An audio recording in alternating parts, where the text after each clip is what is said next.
everyone, welcome back, not just to the Damage Report, but the Damage Report on a Friday. Like chocolate and peanut butter, they just go together so well. And we're gonna add one more fun ingredient to the mix. You've got me, you're probably thinking, hey, when's Brett gonna be back? I know not that many of you are thinking that, but probably a few someday. For now though, you know what we have? A special treat. We are joined once again, Bridget Todd. Bridget, how's it going? It's going so well. I'm so excited to be here. A great way to start my weekend. We're gonna have fun here. We're gonna be talking on the first hour of the Young Turks in a little bit. So that's gonna be exciting. I know a lot of people watching this are probably familiar with you. They've seen you on this program and other programs on the TYT network as well. Maybe they listen to There Are No Girls on the internet. If they're not familiar though, what is it that you normally do? Well, I'm the comms director for a national gender justice organization called Ultraviolet, and I host iHeartRadio's podcast, There Are No Girls on the Internet, where we geek out on all things tech and internet culture and how it intersects with race and gender and all of that fun stuff. So yeah, if you're not listening, please check it out. We would love to have you there. Awesome, sounds good. And we love to have you here as well. We'd love you slightly more if you were to hit that like button and share the stream so that people know that the show is alive. We've got 90 minutes now, a luxurious 90 minutes that we're gonna settle into and talk about a whole bunch of stuff. Is there bipartisan agreement on something having to do with infrastructure? And if so, is it any good? We'll be evaluating that. Dianne Feinstein, what's going on with her? We're gonna try to figure it out. Trump's doing bad stuff, some to journalists and Dems, some to his most devoted followers. This is gonna be a brutal story. And then we've got garbage people to close out the 90 minutes. So Bridget, I believe it's your first time throwing someone in the trash? Yes, I'm looking forward to it. There are so many people that belong in the garbage, so I'm excited to dive in.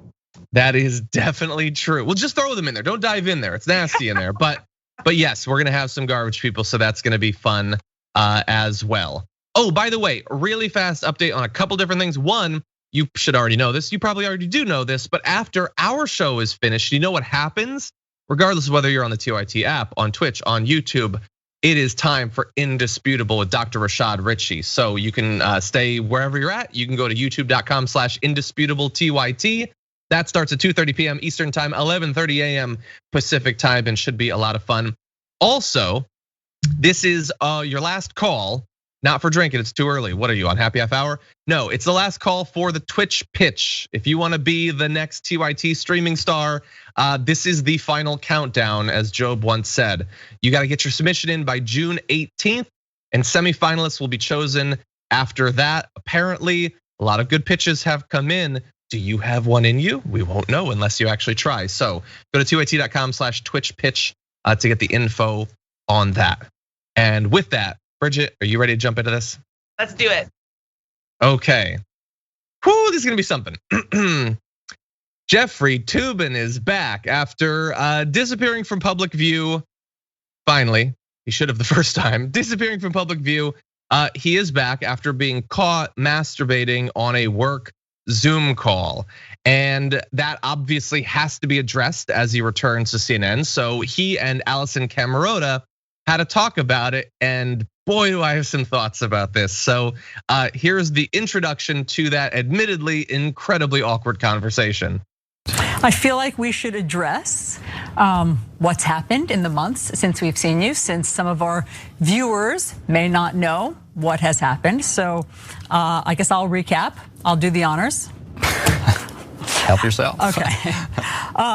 In October, you were on a Zoom call with your colleagues from the New Yorker magazine. Everyone took a break for several minutes, during which time you were caught masturbating on camera. You were subsequently fired from that job after 27 years of working there. And you since then have been on leave from CNN. Do I have all that right? You got it all right, sad to say. I'm getting mild Scott's Tots vibes here. So Bridget, they have to talk about it. They can't just be like, so what'd you think about Jill Biden's jacket? Well, I mean, not jacket. I'm not saying jacket. I'm saying her coat. What did you think about that? Yeah. They have to address it. What did you think? I mean, that was probably one of the most awkward few minutes of television I've ever watched. I think you're right. I mean, it would probably be even worse if they didn't address it. But I don't know that I've ever had this kind of public secondhand embarrassment before. It was the cringiest thing. Yeah, it was, and there's get ready, hold on to your butts. There's several more videos coming. That was just the intro.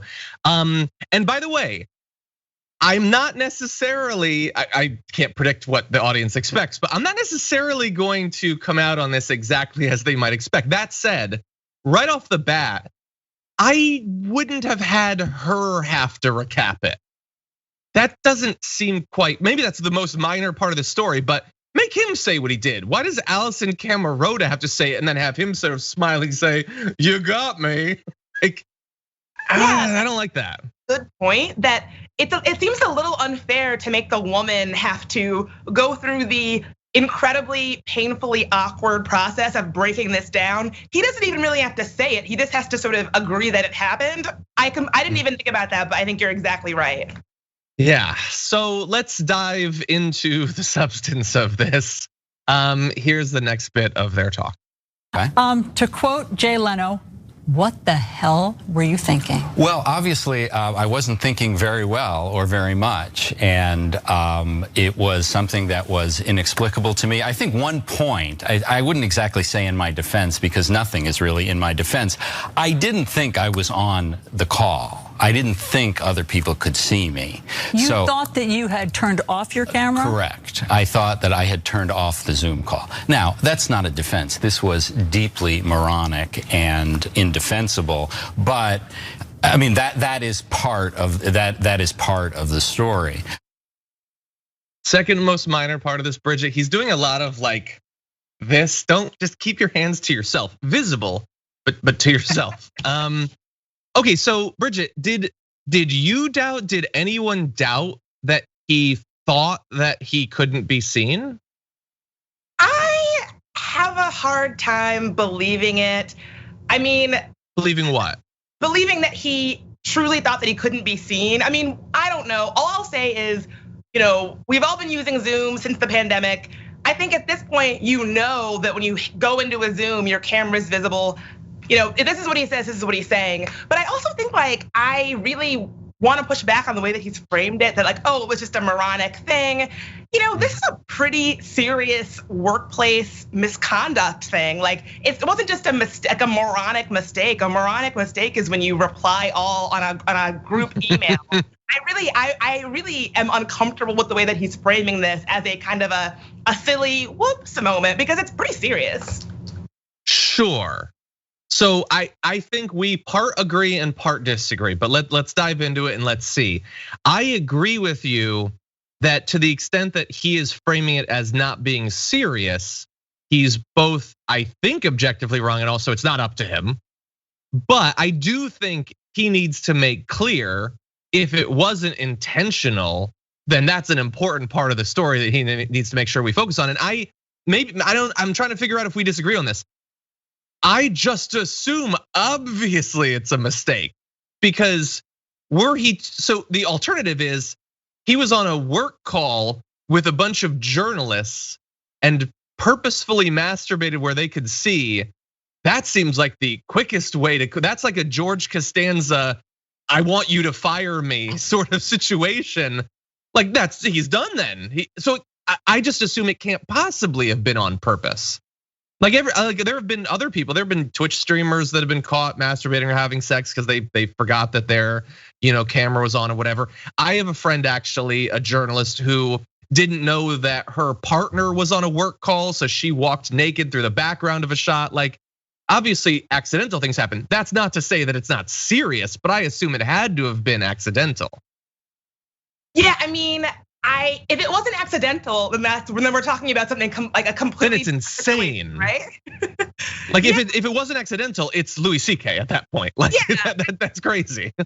I hate to say that, I hope it was accidental, but yeah, if it was purposeful, then that's a whole different thing. And I know that mistakes happen. Certainly, I have been on Zoom where things happen where you wish it hadn't, or you're like, oh, that was dumb.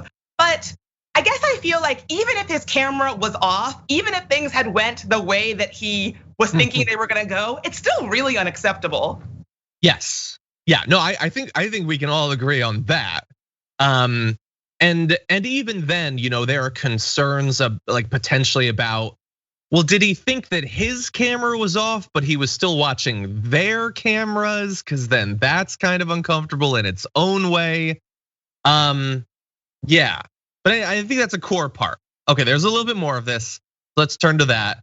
After initially getting through the awkwardness of acknowledging that he was seen masturbating on video, Jeffrey Toobin and Allison Camerota move on. Jeffrey says that he has been going to therapy and working to be a better person. He says, I swear to God, he said that he is volunteering in a soup kitchen.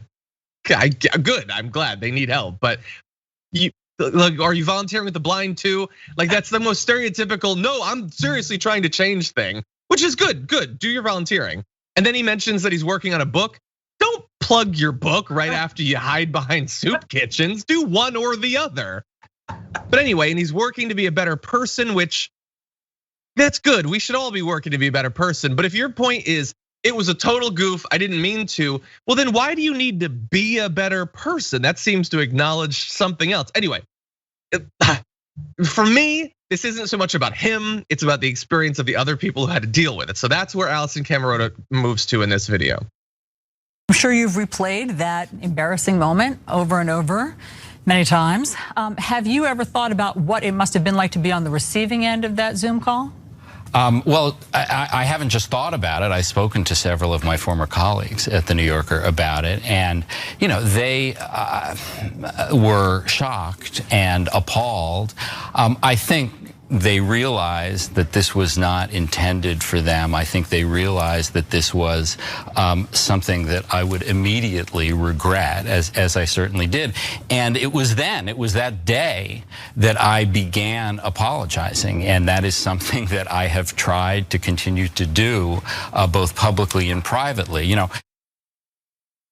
Okay, and so look, Bridget, he goes on and he talks about bad apologies versus good apologies, and he keeps apologizing. It actually gets a little bordering on pathetic at one point. But anyway, he's really apologizing and everything, and I have no doubt that he would very much like to be able to exist in the public view again. So I buy the apology or whatever. But what do you think about that? What do you think about what should be the continuing consequences? There's already been consequences. He lost his magazine job. He was off CNN for like 7 months. What do you think about the continuing consequences? Well, I would first want to make sure that there is some very deep, meaningful, like workplace appropriateness conversations and trainings, because clearly this is not somebody who knows how to conduct themselves in a professional setting. So, I mean, I think we should be talking about, I guess I'll put it this way. In the Me Too era, we have gotten so many different kinds of men behaving badly who then make some sort of apology. Sometimes they're kind of good apologies, sometimes they're bad apologies. But I think that just making a public apology and sort of falling all over yourself to apologize verbally or in a statement or whatever, that does not kind of absolve you of this kind of wrongdoing. He talks about volunteering at a soup kitchen.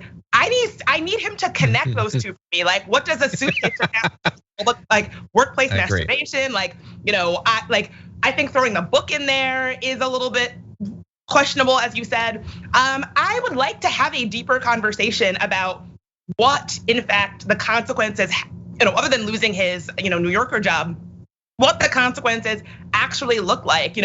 Just taking a little vacation from the public eye is not necessarily consequences. Like plenty of people live lives without having television shows or without having cushy media jobs. And so I appreciate that he's in a place where he is apologizing, but for me, it's just not enough. I feel that, okay. And again, like thinking about the other coworkers, like how would you ever feel safe getting on a Zoom with him?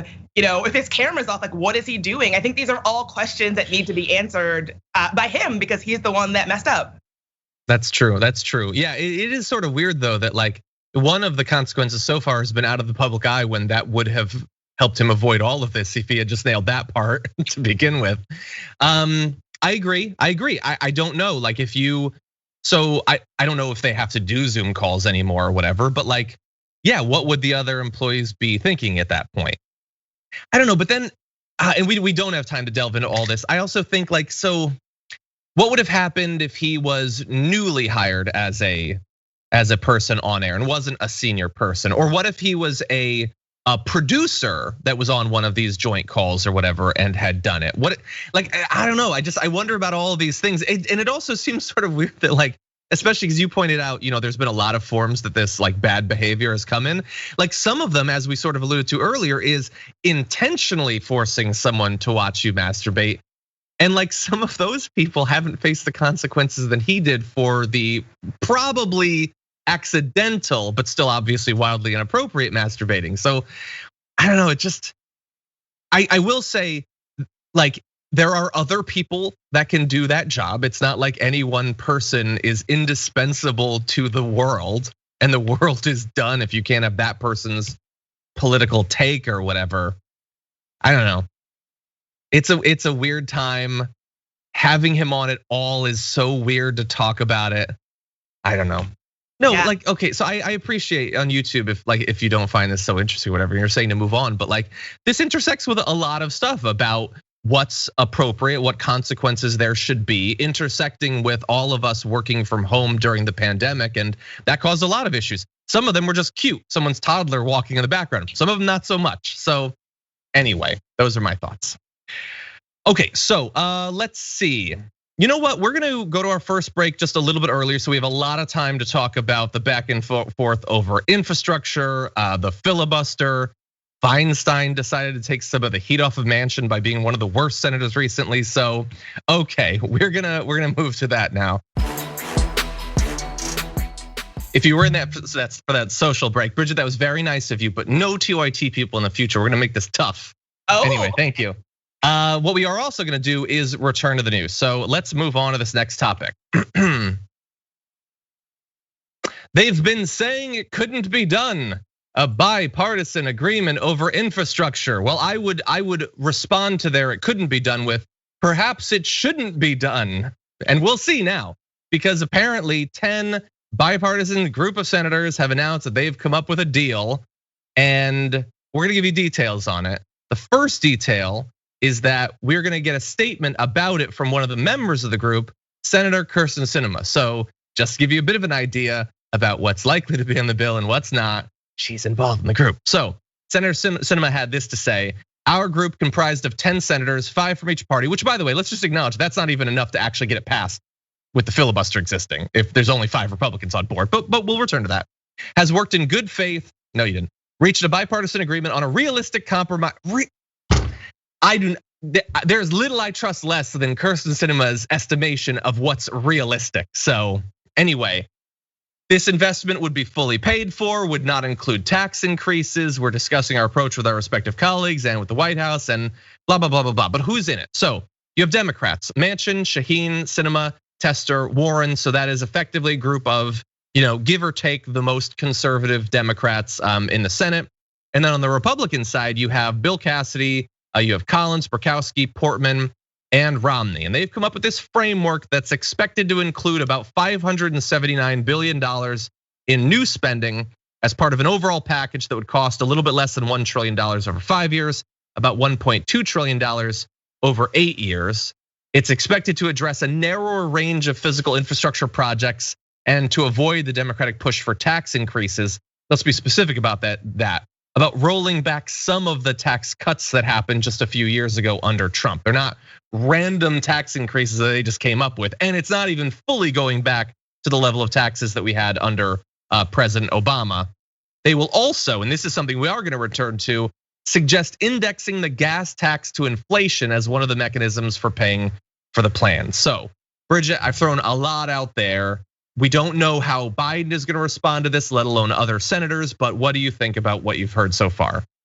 I guess I just don't know that at this stage in the game, this is what we actually need. I think that people need, I think in this time we need like bold solutions, bold plans, bold action. Frankly, I don't know why we're supposed to all get so excited that something is bipartisan. Even just the statement that you read from Sinema, so many little bells going off. When I hear these words like, realistic compromise and things like that, it just sounds like she may as well be saying, this is a watered down piece of garbage that is gonna go nowhere. And I feel like that's not what we need. We need big, bold, progressive infrastructure. We need big stances. This is not a time to play small, it's a time to play big. And I just can't imagine that this is gonna be actually something that does that. Yeah, man, there's a lot of different ways that I don't like this. I agree.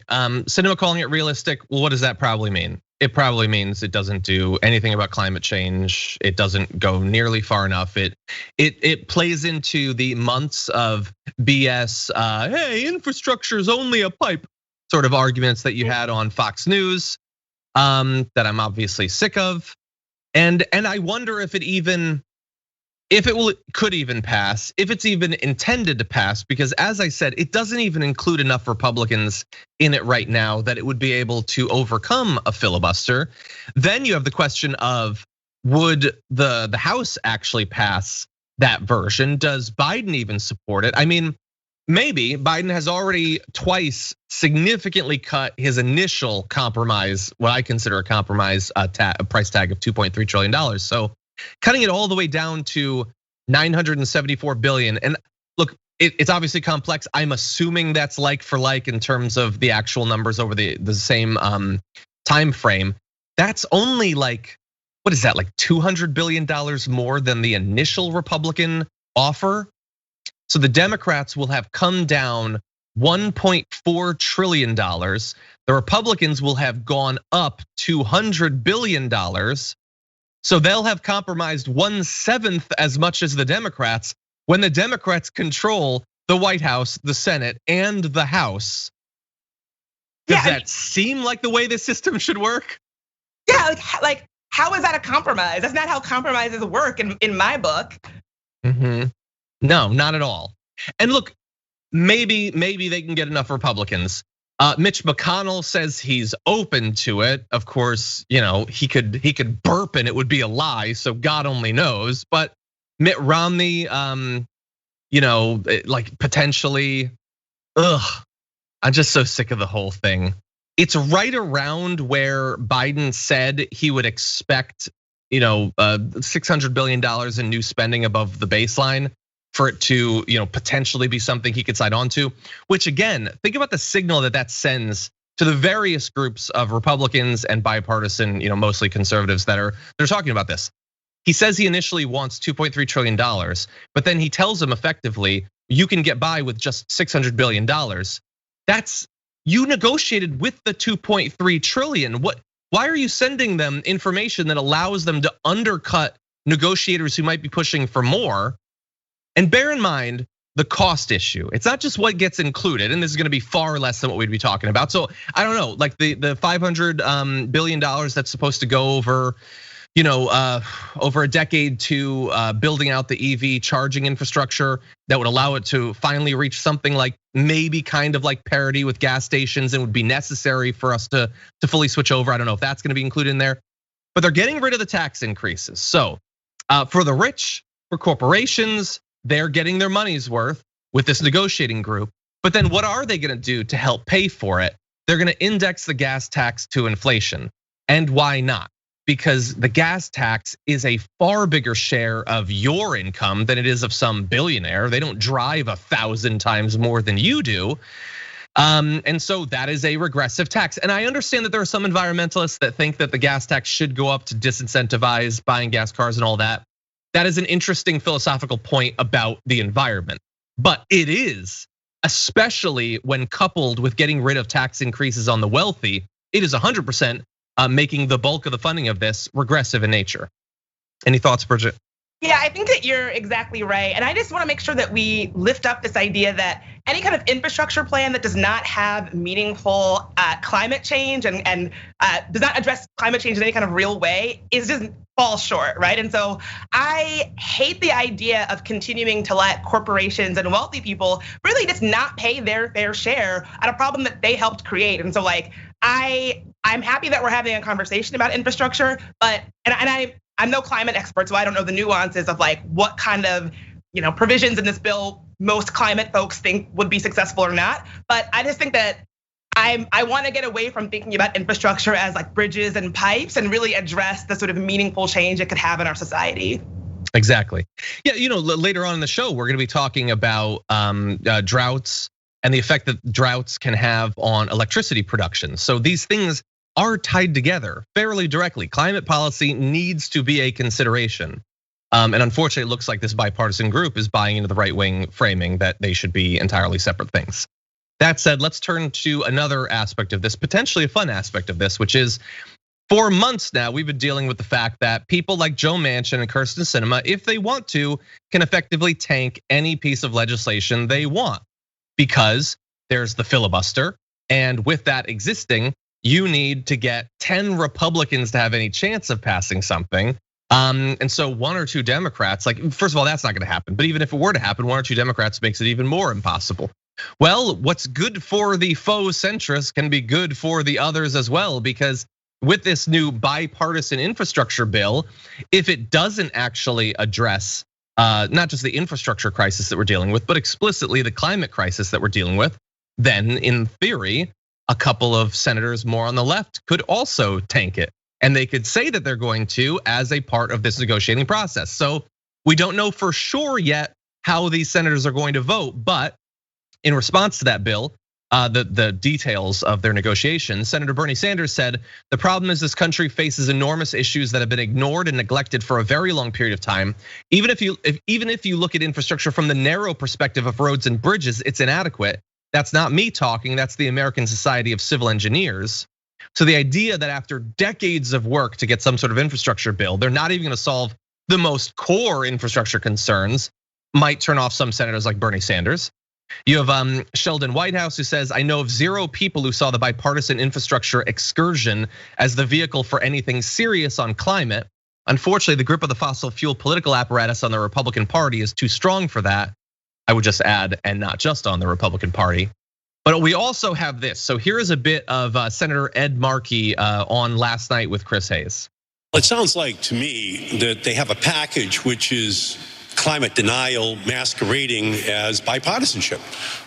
We can't have an infrastructure bill in 2021 that doesn't have climate at its center.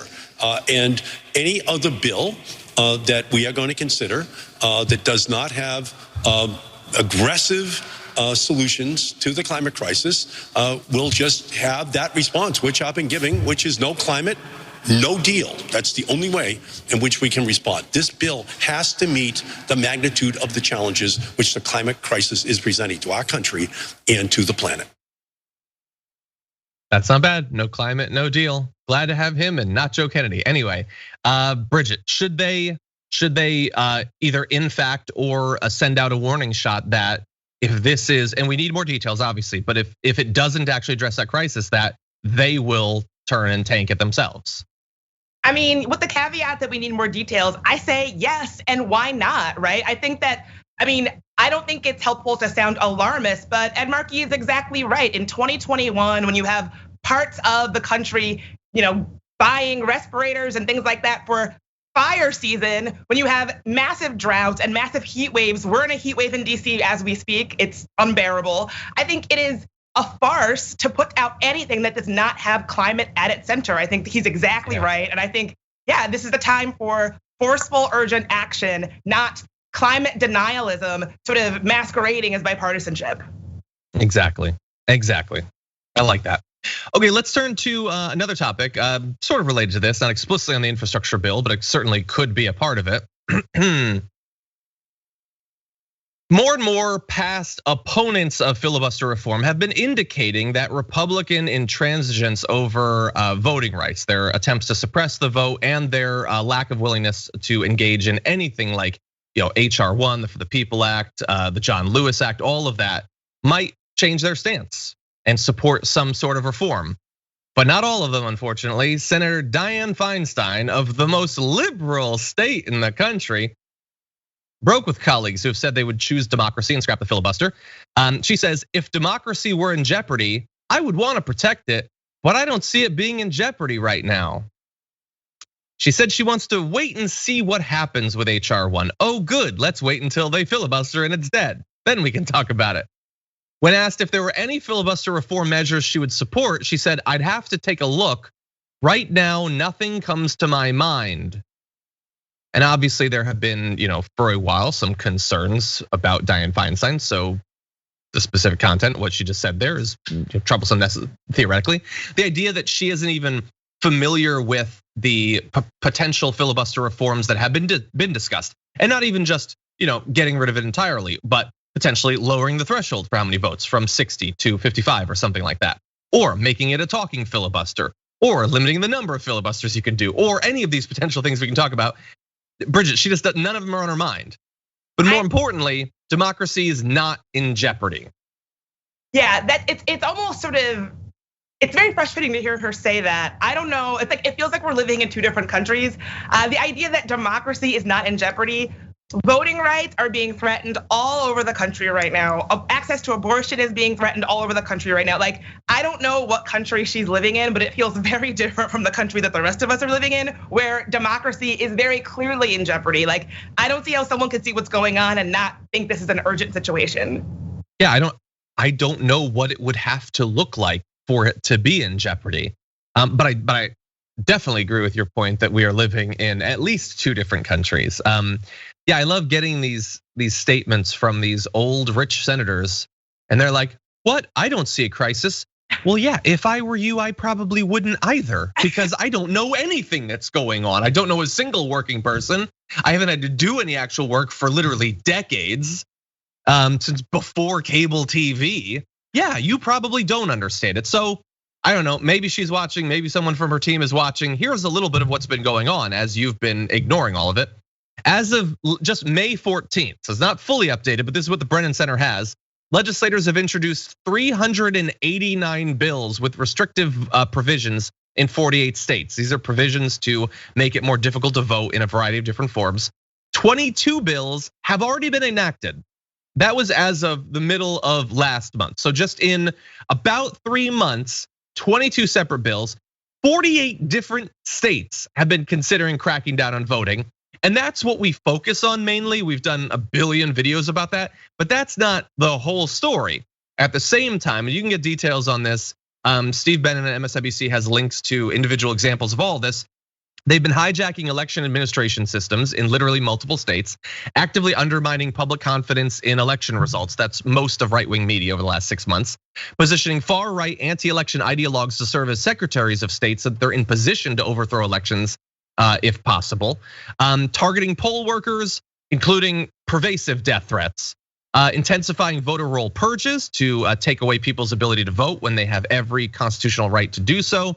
Empowering poll watchers to intimidate people when they're trying to vote, preparing to exploit gerrymandering to create voter-proof majorities. That's not a new one, it's just gonna get a little bit worse now. And laying the groundwork to allow officials to overturn election results. And I mean explicitly, in the Texas bill, it says if you believe that there was voter fraud, not even enough to actually overturn an election, you don't have to respect the results of the election. So all of this has been going on, Bridget, and none of this is enough to get through to Dianne Feinstein and convince her that something needs to be done. Yeah, I mean, when you hear everything that you just listed, I don't know if somebody from her team is watching, but it's very difficult for me to understand how someone can acknowledge all of these realities and still say our democracy is not having some sort of urgent crisis. And like you said, I mean, I just want to lift up the fact that we're not necessarily just talking about sort of fringe right-wing folks.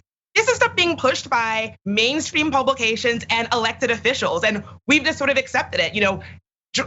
Trump spoke at a rally in North Carolina 2 weeks ago where he still maintained that he had won the election and that it was rigged or stolen from him. So I don't know how she can say that we're not in the middle of some kind of crisis of democracy when all of this is going on. Exactly, and 2/3 of Republicans believe that Biden won only because they stole it. Not that like, I'm a little bit worried about things that happened, or maybe it had some effect. No, it's Trump would have won, they stole it, so Biden won, that's it. Elections can't be trusted. Somehow the party that was out of power rigged all of these different states that are controlled by Republicans. That's what they believe, unfortunately.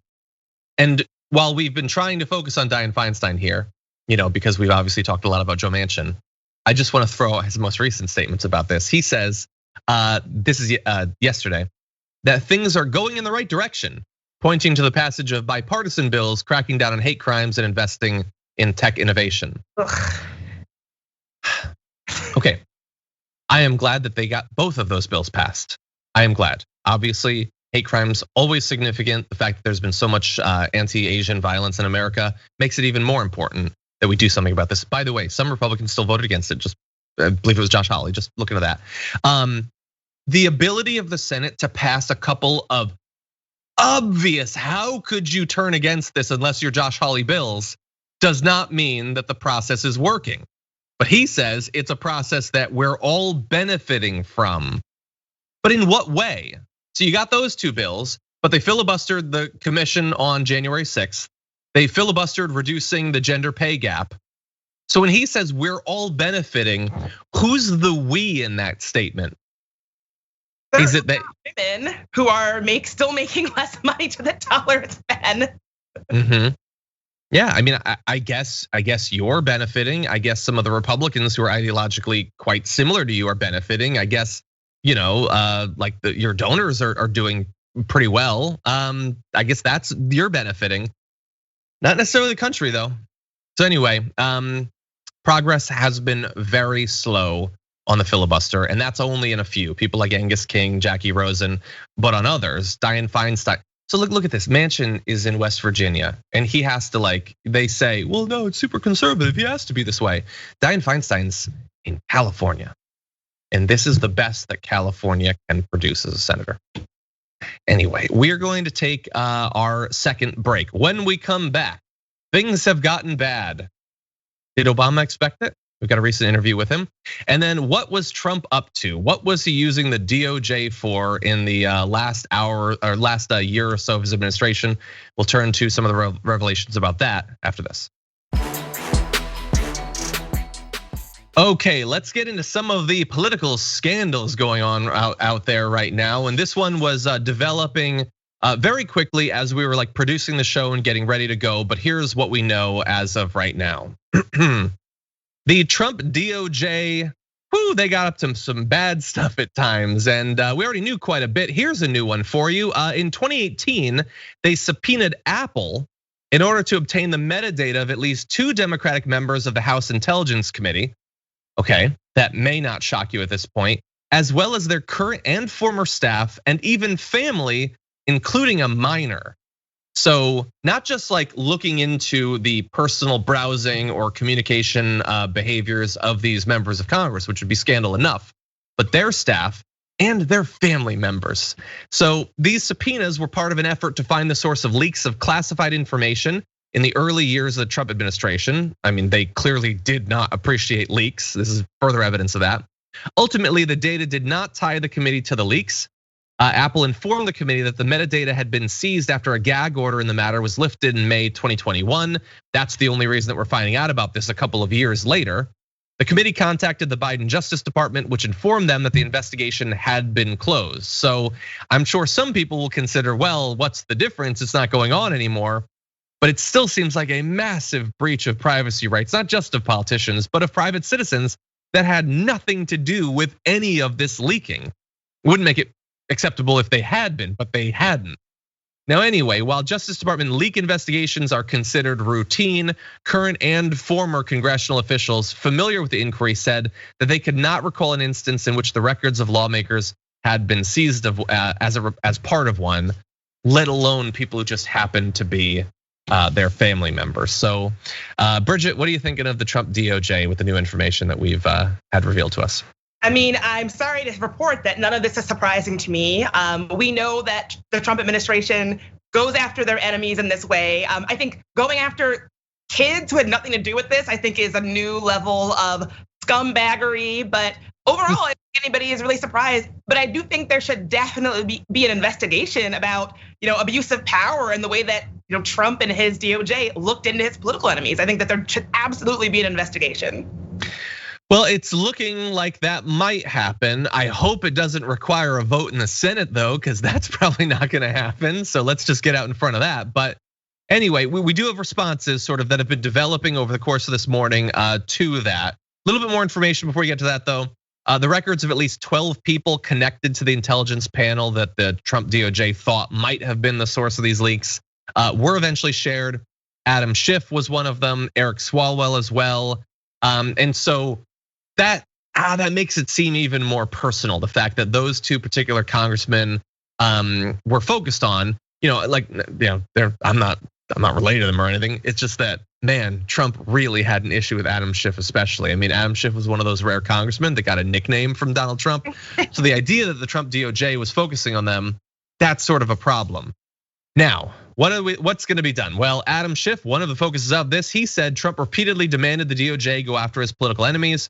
It's clear his demands didn't fall on deaf ears. This baseless investigation, while now closed, is yet another example of Trump's corrupt weaponization of justice and how much he imperiled our democracy.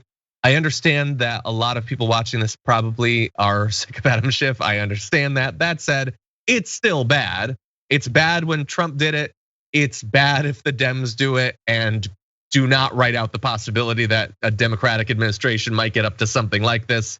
Because when it comes to privacy rights and the weaponization of the DOJ, that is not out of the question. But it's not just Adam Schiff. It's not just people who are focuses of these subpoenas and these inquiries. Senator Ron Wyden is calling for an investigation, saying there must be a full investigation of abuses under former attorneys general Sessions and Barr, and anyone at DOJ who is complicit in these abuses of power cannot be trusted to continue serving in government. And then right before we went live, Nancy Pelosi said, the news about the politicization of the Trump administration Justice Department is harrowing. These actions appear to be another egregious assault on our democracy waged by the former president. I support Intelligence Committee Chairman Adam Schiff's call for an investigation. So, Bridget, it might happen. I don't know, what does your gut say about the possible consequences of that investigation? Unfortunately, I am a little pessimistic about Trump facing any kind of consequences. I would love to see some sort of meaningful consequences, but I'm very pessimistic about it. But I'm also really glad that you brought up, like, I'm no big fan of Schiff, right? But like, privacy rights are privacy rights, even for people that we don't like. And when privacy is eroded, it harms us all. And so I completely agree. It is not ludicrous for me to expect that like folks on the left might do this as well, but there has to be a hard line. This is not acceptable for anybody, because if it does become acceptable and like if it does become the norm, it hurts everybody. Exactly. Yeah, I'm incredibly pessimistic as well. That said, I love going through the motions of democracy, like doing an investigation like this, knowing that nothing's gonna come of it. And hey, maybe they'll surprise us and there'll be consequences. Like imagine if Barr was stripped of his ability to practice law. Like I don't necessarily care about Barr's future, although I don't completely discount the possibility that in 20 years he'll pop up in Barron Trump's administration. That said, it might send a warning shot for future heads of the DOJ to maybe not engage in things like this. There have to be consequences for future people's behavior to ever change. Absolutely. That said, we've got one more scandal for you to close out the time we have in this first hour. So let's turn to this. I didn't know this, but apparently Donald Trump's birthday is coming up, and it's always tough to know exactly what to buy for someone's birthday. So he's simplifying the process for his followers, and he'll accept money, and he's not necessarily going to let you know that it's being taken from you. He's just gonna steal the money from you, apparently. That's actually happening. So this is sort of an update of a story we talked about a few months ago, where he's using these little manipulative tricks to scam his most devoted and supportive followers out of their money, this time tying it into his birthday. So when supporters donate via the website Save America's site, the website automatically ticks a box saying they would like to donate the same exact amount on Trump's birthday, which is June 14th. So if you donate $250, the website automatically opts them into donating $250 more on June 14th. It also, by the way, automatically ticks a box to say that the supporter wants to make their contribution a monthly donation, which is inconvenient if you donate $5. But when you've donated $250, $1,000, that is potentially a significant problem. And we know from past reporting that there are former now supporters of his who lost thousands of dollars, who in the course of just a month might have had $8,000 taken out of their account that they had no interest in donating because they either didn't notice these sorts of things, or there's the belief that it possibly might have been done regardless of that. Those court cases are ongoing. But Bridget, this is pretty dirty. Like they're already giving you money to sort of drain them of even more. Ooh. It's bad. I mean, I hate to say this. I don't want to blame the victim, but at this point, if you're still giving money to Donald Trump, this stuff is all public knowledge. It is a publicly known fact that Donald Trump scams his most ardent supporters out of their money. And for a lot of folks, like, you would really feel that. Like you said, $5 here and there, okay, maybe. Talking about thousands of dollars, that would wreak financial havoc on a lot of people's lives. And so I feel like if you are still giving him money at this point, after we have all of this publicly available data about the fact that he scams people, I don't know what to say. I mean, he scams everybody he comes in contact with. He is a scammer. If people have not internalized that by now, I don't know what to say. I do feel kind of bad for these people because I wonder, like, how many of them are elderly folks who might not really, it's like, but that just makes it all the more scummy that he does this to his most fervent supporters. It's like, this is someone who is just completely amoral. Yeah, and to keep it as the same donation, like if I have $500 to give to my God Emperor, and then to take $500 every month, nobody deserves a $500 birthday present. Certainly not Donald Trump. Yeah, I do feel bad for him. I'm cursed by this damn bleeding heart. I feel bad for people who probably want me to die in agony. But yeah, and by the way, overall, we know, the myth that his followers tend to be economically anxious people who've been left behind. Sure, there's a lot of those. On average, they tend to be a little bit better off than your average American. But that said, few Americans can afford to have hundreds of dollars taken out of their account every month without that doing significant damage to their family. Now that said, there's a couple more little wrinkles to this that I want to get to. And that is that an analysis by The Independent found that Save America sent at least one text message to supporters every day in May, urging them to donate money. Ahead of fundraising deadlines, sometimes they sent texts just hours apart, which seems to me like a great way to get people to opt out of the text messages, because not like if you give, they're gonna keep robbing you every single month.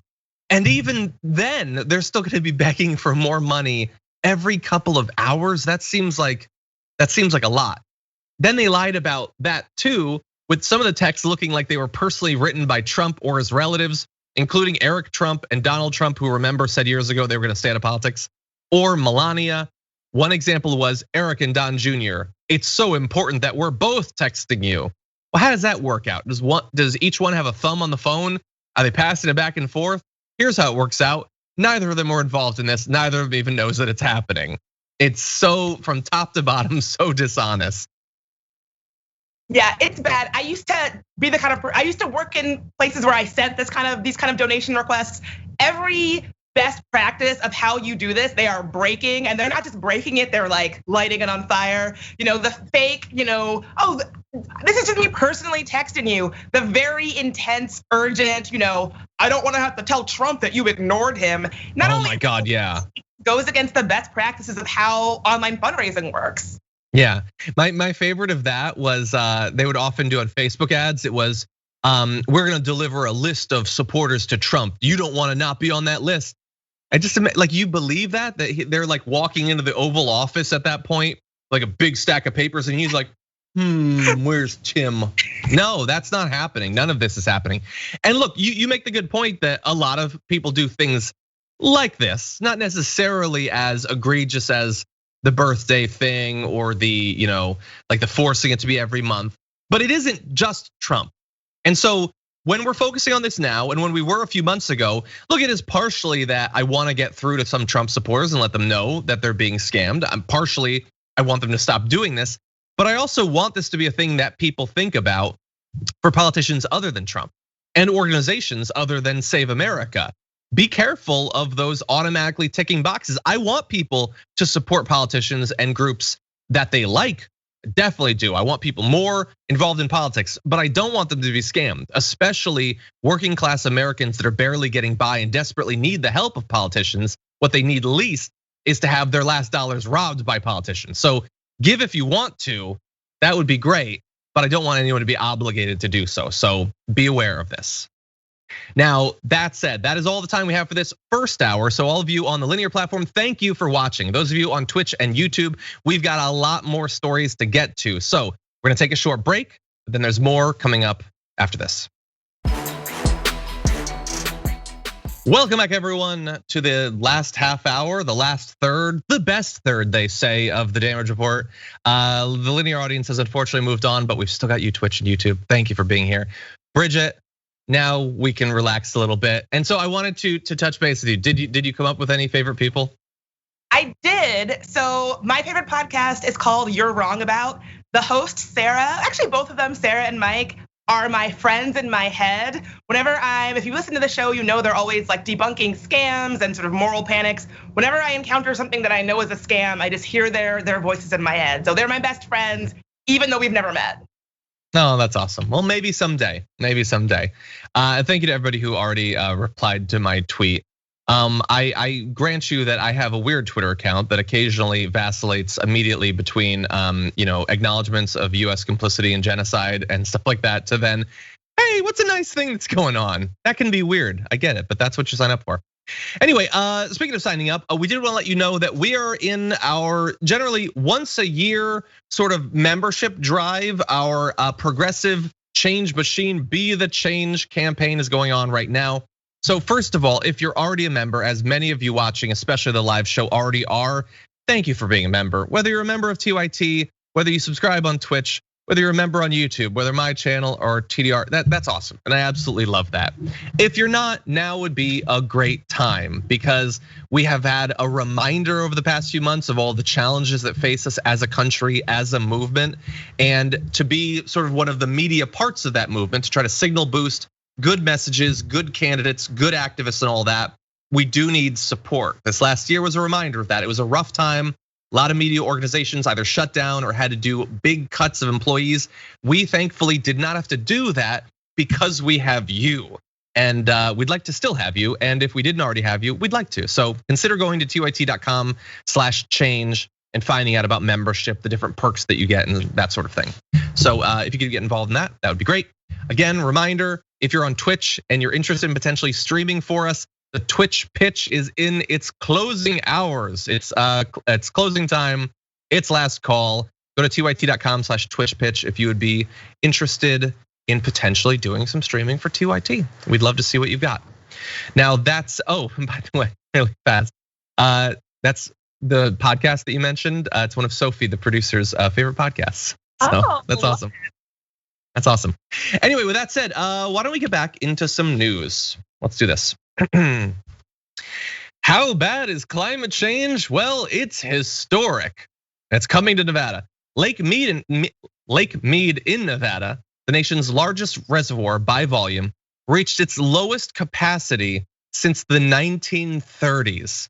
The human-made lake is currently at roughly 36% of its capacity.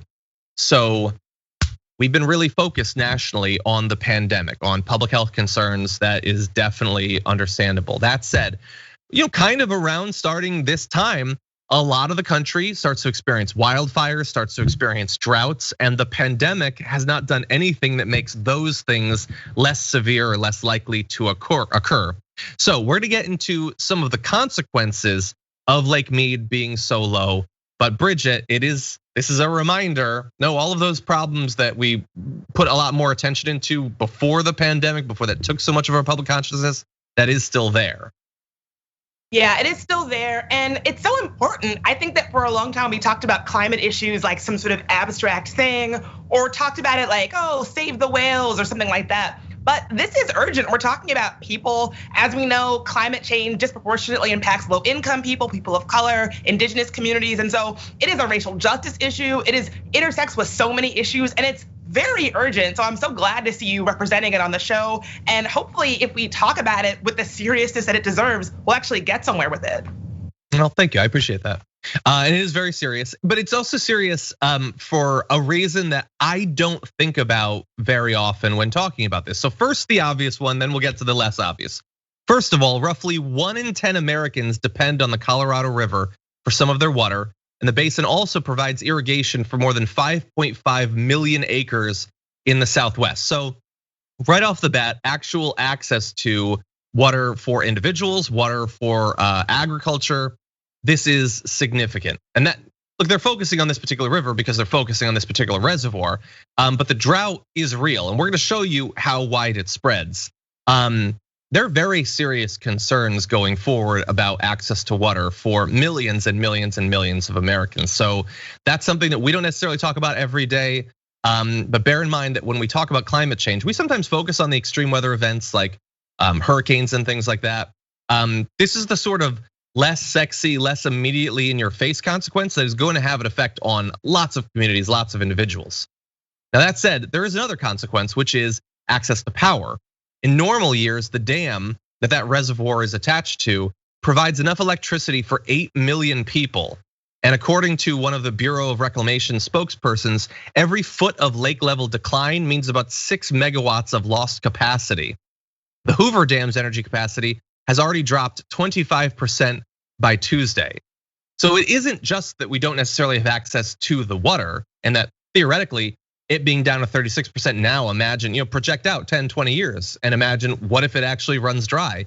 But that is actually a very necessary source of electricity for a lot of people. And it's happening at a time where we're having this conversation about what our infrastructure priorities should be for energy production. I don't know, I kind of think this should be major news to help drive that conversation in a productive direction, Bridget. Oh, absolutely. I mean, as we said earlier in the top of the show, any infrastructure plan that does not center climate change is just not enough. And as you just laid out, talking about this water reservoir, it's like, this is people's actual lives. It's people, how we get our water, how we get our energy. We need to be talking about it urgently and sort of pretending that it's not a real problem, pretending that this is not really infrastructure, or not talking about it because it's not as sexy as things like wildfire is a real mistake. Yeah. Exactly. And could, just like with the wildfires, could result in destruction of farms and things like that and loss of life. So let's give you a little bit more information what you might have coming up if you live in the Southwest. The record low reading, as well as expected subsequent drops in the lake, are almost certain to trigger a federal water shortage declaration later this summer, which would set off cuts in water allocations to several states. So that's gonna be fun. For individuals, also, it's gonna result in an incredible amount of political strife between different states. But it does let us act out. If you've ever had fantasies of living in Mad Max Fury Road, we're getting closer to it.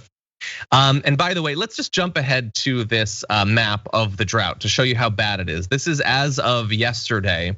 So exceptional drought is that darkest red color that is stretching across most of a couple states.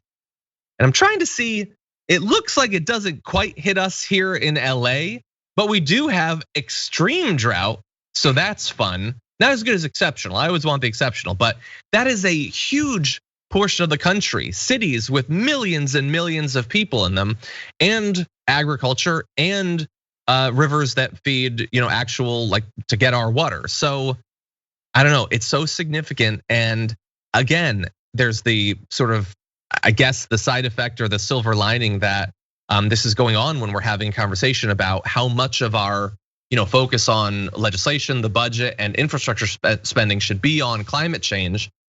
But it's also, by the way, happening today. We have this bipartisan group coming out, and they appear to have massively de-emphasized climate change as a part of the infrastructure bill. I don't know, and even this story, like we have an intern, Josh, who brought it to our attention. Great reporting on places like Axios and The Guardian. But is this national news? Is this to the same level as something like the DOJ investigation, which is serious, don't get me wrong, we talked about it too. But going forward, the implications, I don't know, I feel like this deserves more attention. I completely agree. I mean, it's so urgent and we're barely talking about it. Yeah. Okay, well, that said, we're now unfortunately gonna stop talking about it and start turning to a different aspect of science, which is the refusal to accept that any of it actually exists. So, this is gonna be a swift turn from climate change to one of our favorite individuals here on the show, but let's talk about this. Marjorie Greene has been kicked off of her congressional committees. She is, however, still a congresswoman, still influential in the Republican Party. And she, in theory, when the Republicans inevitably take back control of the Senate due to the mismanagement that the Democrats are doing right now, could potentially be in charge of the US's stance on investigations and research into viruses, to understand them, to generate vaccines and all that. What does she believe about that sort of research? Well, she was on Steve Bannon's podcast, and here's what she had to say. That you don't buy the argument that say, hey, the gain of function is all because we got to take these viruses and we got to power them up to look for vaccines and to look for other solutions in case somehow they come up with this. You don't buy the logic of that. Is that what you're saying? No, I don't buy it because I don't believe in evolution. I don't believe in that type of so-called science. I don't believe in evolution. I believe in God. And there's these viruses were not making people sick until they created them and made them into weaponize these viruses to be able to attach to our cells and make us sick. This has caused so many people to die all over the world. This is a bioweapon. You can call it, people can call it whatever they can for research and to create vaccinations, but there's no need for a vaccine if the virus doesn't make the human population sick to begin with. Bridget, thoughts? I just don't even know how to respond to that. Mm-hmm. I mean, like what she's saying is so wrong, so anti-science. I mean, it's embarrassing. I'm so embarrassed for her constituents. It's difficult to respond to someone who just speaks in nonsense, and it's unfathomable. It's difficult for me to fathom that we've given someone like this a platform. It's just nonsense. Yeah. Okay, well, I'm gonna try. So, first of all, to interpret what she's saying, part of it is you and I don't consume the same high grade misinformation that she does. So there's a lot of assumptions in what she said. She calls it a bioweapon. So she is so far beyond just the, hey, is it possible that some lab investigating vaccines for the coronavirus might have allowed it to slip out and that's how it started? That's a conversation that's going on. She's beyond that. That is, this was purposefully weaponized. It's not an accident. It is a weapon, a bioweapon that the Chinese apparently released into their own population so that someday it could hit the US. So that's there. That said, one part of this, Bridget, that I kind of like is when she said, I don't believe in evolution. And it might seem weird for me to say that I like that, but isn't that just kind of like comforting old school Republicanism? Like just not believing in science. Like it's bad, but it's better than I believe Satanists are secretly eating all of America's children. Like, yeah, no, most Republicans back in the day just didn't believe in evolution and probably don't now, but yeah, just not believing in evolution. That's like just opposing same-sex marriage. It's like, oh, I get that GOP, that hateful anti-science GOP. It's like a throwback to the 90s. Yeah, it's almost kind of quaint. A little, yeah, in a weird way. Now that said, there are other parts of this. So first of all, yeah, if you don't believe in evolution, then you're probably not going to understand quite a bit about viruses, germs, how they're researched, how vaccines are produced. Like a lot of that is unfortunately going to be beyond your grasp. I would also throw out though that the reason they were looking into vaccines for the coronavirus was the fear that at some point it would infect people. And first of all, other coronaviruses have affected people. So the statement that just it didn't until they weaponized it is just 100% false. But for particular strains of coronavirus, they were trying to figure out, will we have a protection against this? So look, I understand all of that is beyond her. It's beyond Steve Bannon. He didn't have her on to talk about this, but I don't know. I feel like people need to understand a little bit about that to understand what might need to be done and all of that. Anyway, yeah. Any thoughts about that? Well, I just want to say one thing, which is that this is really the problem with things like mis and disinformation. So I'm no scientist, so I don't really know, but I think it's fair to ask the question and do some investigating about where any kind of virus comes from. But when people like Marjorie Taylor Greene just run on nonsense, completely take it to the extreme and say like, well, I believe this was a bioweapon and blah, blah, blah. We're not able to have a measured conversation about what actually happened. It's like picking up the football and running with it. And so I really think that when people spread this kind of nonsense, the conversation that we're not having is like, well, is this worth investigating? What do experts say? What is actually going on? We're not able to have that conversation because we're too busy talking about the kind of nonsense and anti-science mumbo jumbo that people like Marjorie Taylor Greene are spewing. And so I would just say that it takes up so much room in the conversation that we're not even able to have legitimate conversations about what's going on. Sure, let me give you one potential silver lining that is not going to be here, but in theory could be here, which is if you're going to have the idea that this was an intentional release of a genetically engineered bioweapon by the Chinese, if millions of Americans are gonna believe that, then one side effect you'd hope we at least get is, so let's take it seriously.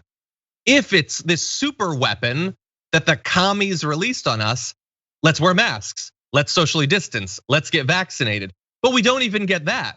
She spent every minute up until saying it was a Chinese bioweapon, saying it's made up, it's not actually killing that many people, you don't actually have to change your behavior, and any efforts to stop it from spreading as much as possible is some sort of fascist plot against good conservative Americans. I would have at least liked to have gotten that silver lining. Anyway, we are apparently running very short on time, so we are going to transition over to the main focus of Friday, which is this. It's Friday, and so it's time to take out the trash.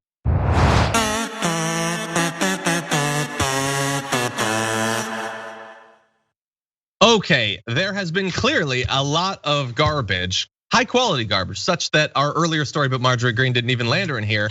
We're very lucky to have Bridget Todd on the show today for her first Garbage People of the Week. Bridget, who is your first ever garbage person? I'm so glad you asked. I'm so excited. My inaugural garbage person is Oregon lawmaker Mike Newman, who was expelled from his job because he worked with insurrectionists in his state capital. Back in December 21st, 2020, he let in a group of armed insurrectionists into the Capitol building. Later, just earlier this week, there was a video of him essentially giving them a how-to break into the Capitol. He gave them his personal phone number. He dubbed it Operation Hall Pass, and essentially laughed about the whole thing, lied about it, and now he is out of office. He was expelled, which, of course. So he is my garbage person. He belongs in the trash. Did you have it looks like you might have a video for this? I do. This is him essentially training people how to break into the Capitol. And we're talking about setting up Operation Hall Pass, which I don't know anything about. And if you accuse me of knowing something about it, I'll deny it. But there would be some person's cell phone, which might be. That was just random numbers that I spewed out. That's not anybody's actual cell phone. And if you say, I'm at the west entrance during the session and text to that number there, that somebody might exit that door while you're standing there. I don't know anything about that. I don't have anything to do with that. And if I did, I wouldn't say that I did. So, but anyway, that's the number that I didn't say was. Don't text that number, but a number like that, whatever. And make sure to say what entrance you're at too. What was that again? Those random numbers again? Yeah, I didn't really say a number, but if I were to say a number, it might have been something like.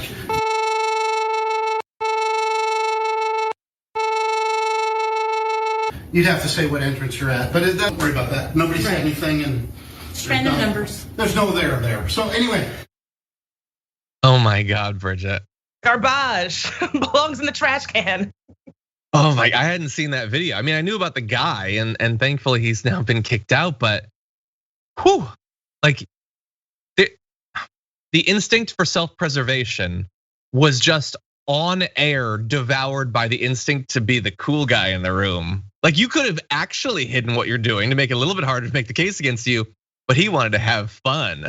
I'm not saying anything. I'm just saying, like, but you're on video right now. And you're like, that's the thing. You're clearly saying, you are saying, and that's gonna be used against you in a court of law potentially. Yeah, it's like if you're gonna do this, don't you're on video, homie. You're giving out your phone number. If you're gonna do this, at least do it in a dark parking lot or something where no one's videotaping you, or it's not gonna be played back later. You very clearly giving out your phone number to insurrectionists. So he's garbage for supporting these insurrectionists. He's also just garbage at being an insurrectionist. You're just so fumbling and obvious. Be a slick cool guy while trying to be a slick cool guy. Anyway, Bridget, that's a very good garbage person. High marks for your first one ever. And now we turn to my garbage person of the week is going to be two actually, but it's the interaction between them really. It's Tucker Carlson, but I'm gonna give it to Victor Davis Hanson of the Hoover Institution because he was on Tucker Carlson last night and they had one of the worst interactions about childbirth and Alexandria Ocasio-Cortez. Here they are. It's quickly, do you find it interesting that they are so offended by fertility and nature and the idea that people reproduce and that's okay? You know, that we men and women come together and create new life. Like the whole thing is repulsive to them. Why is that? Well, I think it's because it started with the feminist movement that they felt that impaired a woman's future. But I think it also reflects reality, Tucker, that the age when people are getting married, having children, buying a home, buying a house has gone from mid-20s to mid-30s. And our crisis right now is that we're not reproducing ourselves. We're about 1.8 rather than 2.1 or 2. And we're suffering from what? Prolonged adolescence. These children, or they have adult bodies, but they have the minds of children. They don't want to grow up. AOC is a good example of a person who's suffering from prolonged adolescence. And she said she doesn't want to have children because of climate change. So it's a phenomenon. I don't know if it's because of $1.7 trillion in student debt or the economy, but they just don't want to take off their training wheels and go out and experience life and its adventures and dangers. Yeah, it's sad. Even sad for Sandy Cortez. You know, kind of missing the best part, the fun part, I think. It is.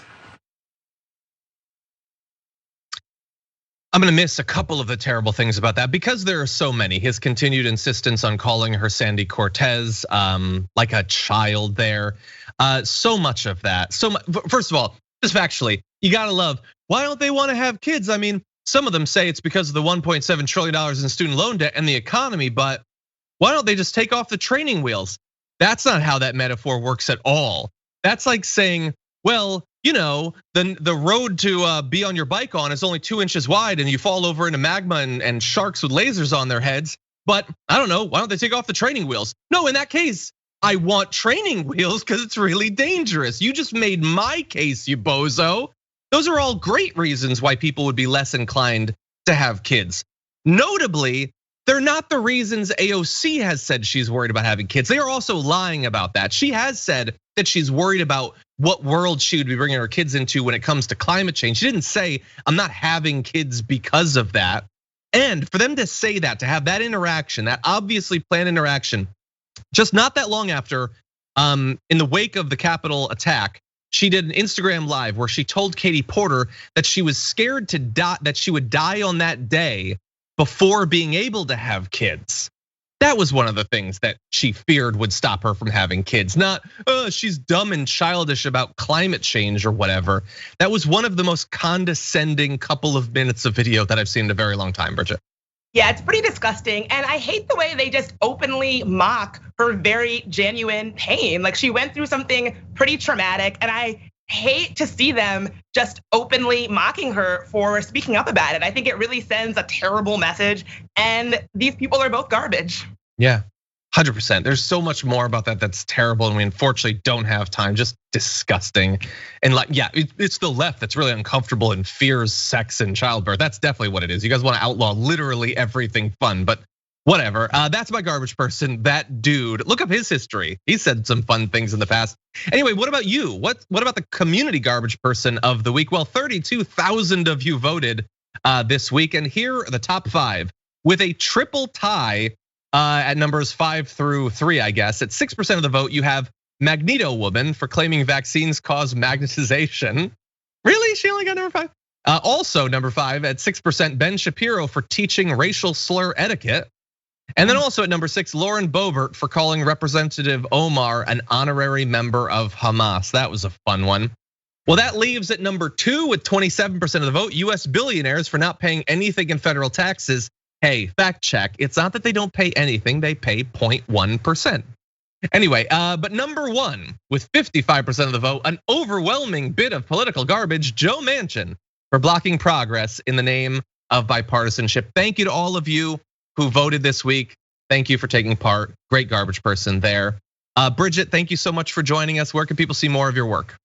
You can follow me on Instagram at Bridget Marie in DC or on Twitter at Bridget Marie. And you can check out my podcast, There Are No Girls on the Internet, on Spotify, Apple Podcasts, wherever you get your podcast on. Thank you so much. And she'll also be joining us on the first hour of the Young Turks the Power panel later today. So definitely stay tuned for that. Also, stay tuned for Indisputable with Dr. Rashad Ritchie, which is coming up right after this. You can head to youtube.com/indisputable TYT to watch it and to subscribe. His show is awesome. His guests have been awesome. You don't want to miss it. Thank you everybody for watching us throughout this week. We had a few technical hurdles, but we appreciate you sticking with us. Until next time, stay safe out there, stay sane out there, and I'll see you soon.